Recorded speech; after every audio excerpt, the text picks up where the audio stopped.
Hello, welcome to the Psychology of Good and Evil.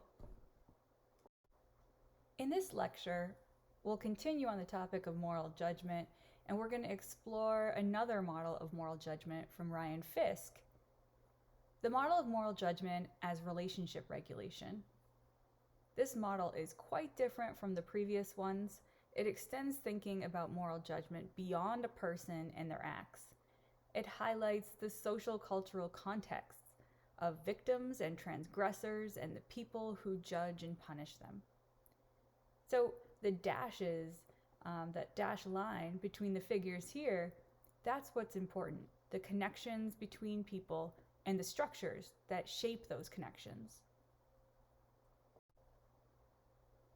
Ryan Fisk asked that we abandon the assumption that moral judgments are based on features of actions independent of the social relation context in which they occur.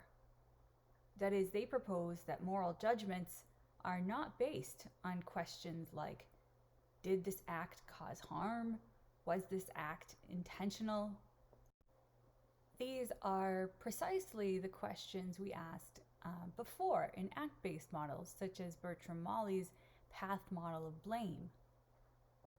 In the relationship regulation model, instead, they ask that moral judgment be reconceptualized as embedded in our social relational cognition, such that moral judgments emerge out of the various obligations and transgressions entailed by particular types of social relationships.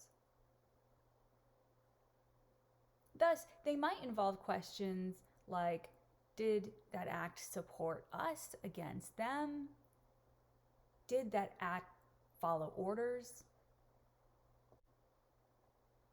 This relationship-focused model has a very strong form, and the very strong form of this theory is that we cannot determine whether an act is right or wrong without information about the social and relational context.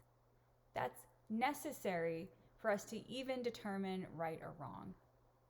This is a strong form of the theory because other theories typically stipulate that some actions are right or wrong no matter what social or relational context we're talking about. So this is a really different way of looking at moral judgment that's completely contextualized. And this approach really differs from other approaches. Other approaches to moral judgment tend to consider moral responding to be biased by social context.